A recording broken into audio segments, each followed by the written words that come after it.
In the lawless frontier town of Red River Crossing, where dust clouds swallowed the horizon and the wind carried the echoes of gunfire long after the shooters were gone, the sun dipped behind the crooked rooftops of abandoned barns and half-built dreams while lanterns flickered awake like wary eyes watching the street. Inside the Silver Spur Saloon, the night had already turned rowdy, with drunken laughter bouncing off wood walls stained by whiskey, sweat, and too many stories no one dared tell.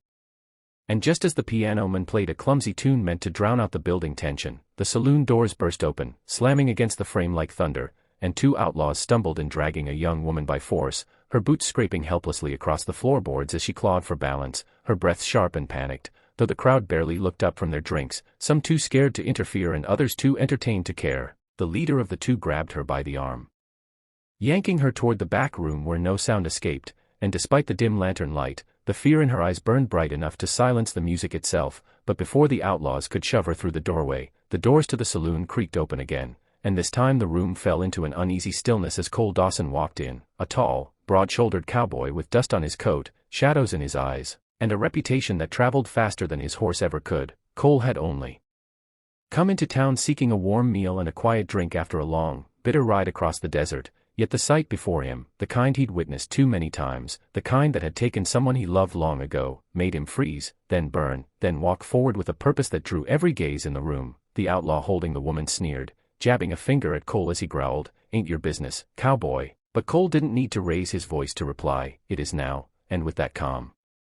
declaration, he struck like lightning, his fist smashing into the outlaw's jaw with such force that the man toppled backward into a table, sending cards, whiskey glasses, and angry gamblers scattering, while the second outlaw lunged for his gun, only for Cole to catch his wrist mid-draw, twist it until bone cracked, and slam him against a wooden pillar so hard that dust rained from the rafters. The saloon erupted with chaos, men shouting, chairs breaking, bets being placed as if it were some kind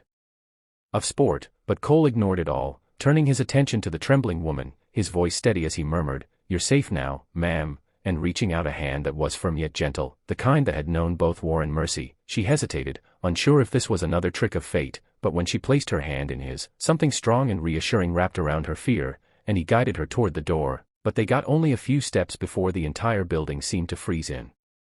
place as the saloon doors were slammed open a third time, and Flint Craven, the notorious gang leader known across 6 territories, stepped inside with 4 armed men behind him. Flint's scarred face twisted with anger as he spotted the 2 outlaws Cole had put on the floor, and then his gaze slid to Cole and the woman beside him, the rage in his eyes cold and deliberate, the kind that made everyone in the room shift back in their seats as he spat, "You just made the biggest mistake of your life,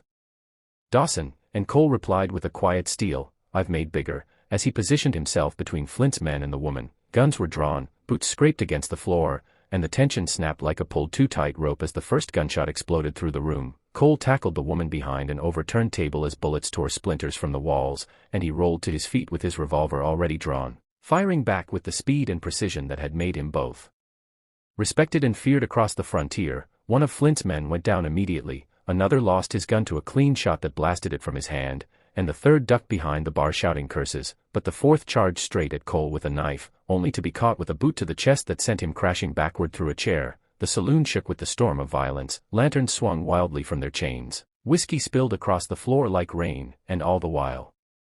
Cole fought with the fierce intensity of a man who refused to let history repeat itself. "Not tonight, not ever again." Flint himself stepped forward with a low growl, his revolver raised, his eyes locked on Cole with murderous intent, but before he could pull the trigger, Cole shoved the woman behind the piano and sprinted across the room, diving behind a pillar as Flint fired round after round, the bullets carving deep grooves into the wood. Cole peeked out long enough to fire back, grazing Flint's shoulder, but the gang leader snarled and pressed on, determined to end this once and for all. Townsfolk scrambled out the side exits, others hid under tables, yet some watched with breathless anticipation, unwilling to miss a showdown they would later exaggerate in stories around campfires. Cole, breathing hard but steady, scanned the room. He needed an opening, something to end this before Flint's men regrouped, and he saw it in the moment Flint stepped too close to the bar. Cole lunged, sliding across the whiskey-slick floor, grabbed a broken bottle, and smashed it across Flint's gun hand, sending the weapon skidding across the floor as Flint howled in pain. The two men crashed into each other, grappling, fists flying, each strike sending shockwaves through the saloon, and though Flint was bigger and meaner, Cole was fueled by purpose, by memory, by the silent vow he had made years ago at the grave of someone he had failed to save. With one final burst of strength, Cole slammed Flint against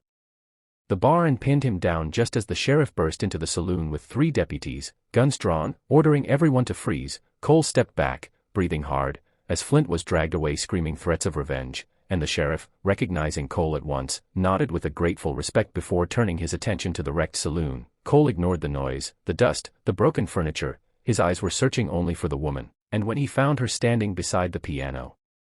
shaking but unharmed, relief softened the hard lines of his face. He walked toward her slowly, hands raised to show calm, and when he reached her, he removed his hat in quiet respect as he said, "No harm will come to you now," and she stared at him, overwhelmed, trying to find words while her body still trembled from the shock of the attack. Cole gently guided her out of the saloon and onto the quiet street where the moon cast soft silver over the dusty road, and the silence felt like a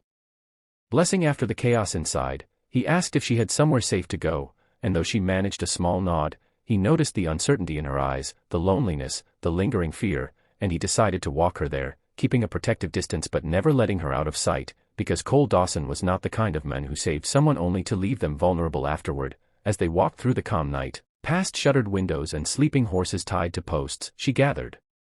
the courage to whisper her thanks, and he simply tipped his hat, replying, anyone with sense would have done the same, though deep down he knew that wasn't true. Too many people had looked away, too many had pretended not to hear her cries, too many had let the outlaws drag her into danger without lifting a finger, and he hoped that tonight, at least, she would know that not every soul in the frontier was cruel. When they reached the small boarding house at the end of the street, Cole waited until she was safely inside before turning to leave, the weight of the night settling on his shoulders like an old, familiar cloak, and he walked toward the edge of town where his horse waited, ready to ride back into the vast unknown, though he didn't know that tonight would change the course of his life in ways he couldn't yet imagine, because fate had a habit of weaving new paths out of broken moments, and this night, the night he fought his way into a saloon and carried a stranger out of danger, was only the beginning of a story much bigger than either of them understood. And to everyone watching this story, remember, heroes aren't born from strength, but from the courage to stand up when no one else will. So if you want more powerful stories like this, make sure you subscribe to the channel right now, because your support keeps these tales alive and brings many more unforgettable adventures your way.